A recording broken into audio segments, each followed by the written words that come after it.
Hello, ഒട്ടും മസാലക്കൊത്ത് ഒന്നുമില്ലാത്ത നല്ല അടിപൊളി ടേസ്റ്റിലൊരു ഗരം മസാലപ്പൊടി നമുക്ക് പൊടിച്ചെടുത്താലോ. അതിന് വേണ്ടിയിട്ട് ഏലക്കായ, ഗ്രാമ്പു, അതുപോലെ പട്ട, പിന്നെ ബേ ലീവ്സ്, പിന്നെ ഈ സ്റ്റാർ, പിന്നെ കുരുമുളക്, പിന്നെ നല്ല ജീരകം, പെരുംജീരകം, ജാതിക്ക, ഡ്രൈ ജിഞ്ചർ ഇതൊക്കെ ഇട്ടിട്ടാണ് നമ്മൾ ഗരം മസാല ആക്കി എടുക്കുന്നത്. അതിന് ആദ്യം തന്നെ ഏലക്കായ നമ്മൾ എടുത്തിട്ട് ഒന്ന് മിക്സിയിലിട്ടിട്ട് ക്രഷ് ചെയ്തെടുക്കണം. എന്താണെന്ന് വെച്ചാൽ ഏലക്കായൻ്റെ തൊലി നമുക്ക് ആവശ്യമില്ല, അതിൻ്റെ ഉള്ളിലത്തത് മാത്രമേ നമുക്ക് ആവശ്യമുള്ളൂ. അപ്പോൾ അതുകൊണ്ട് തന്നെ അത് മിക്സിയിലിട്ടിട്ട് ഇതേപോലെ ഒന്ന് ക്രഷ് ചെയ്തിട്ട് എടുക്കണം.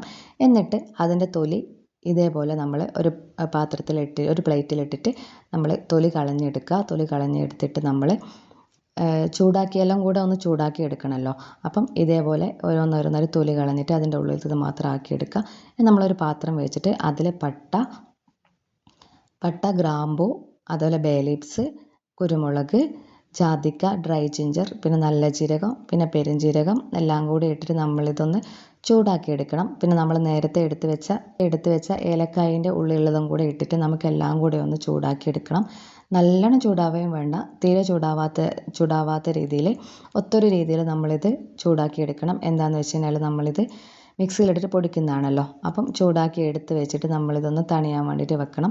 തണിഞ്ഞിട്ട് നമ്മളിത് പൊടിച്ചെടുക്കുക. നമ്മൾ പൊടിക്കുമ്പം എല്ലാം കൂടെ ഒരുമിച്ച് മിക്സാക്കിയിട്ടല്ല പൊടിക്കുന്നത്.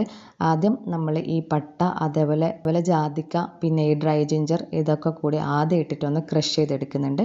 ക്രഷ് ചെയ്തെടുത്ത് കഴിഞ്ഞിട്ടാണ് നമ്മൾ ബാക്കിയുള്ളതും കൂടി ഇട്ടിട്ട് മിക്സാക്കിയിട്ട് പൊടിയാക്കുന്നത്. ക്രഷ് ചെയ്യും, നല്ലോണം പൊടിയാക്കുന്നില്ല, ഒന്ന് ക്രഷ് ചെയ്തെടുക്കുന്നതാണ്.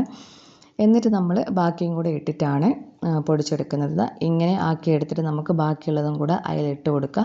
പിന്നെ ഇപ്പം നോമ്പൊക്കെ ആണല്ലോ വരുന്നത്, അപ്പോൾ ഇതേപോലെ കുറച്ചധികം നമ്മൾ പൊടിച്ച് വെച്ച് കഴിഞ്ഞാൽ നമുക്ക് നല്ല ഉപകാരമാണ്. ഇടയ്ക്കിടയ്ക്ക് ഇതേപോലെ കുറച്ച് പൊടിക്കേണ്ട ആവശ്യവും വരുന്നില്ല. അപ്പം ഗരം മസാല നല്ല മണമുള്ള നല്ല അടിപൊളിയായിട്ടുള്ള ഗരം മസാലയാണ്. അപ്പോൾ ഇതേപോലെ എല്ലാവരും ഒന്ന് ട്രൈ ചെയ്യുക.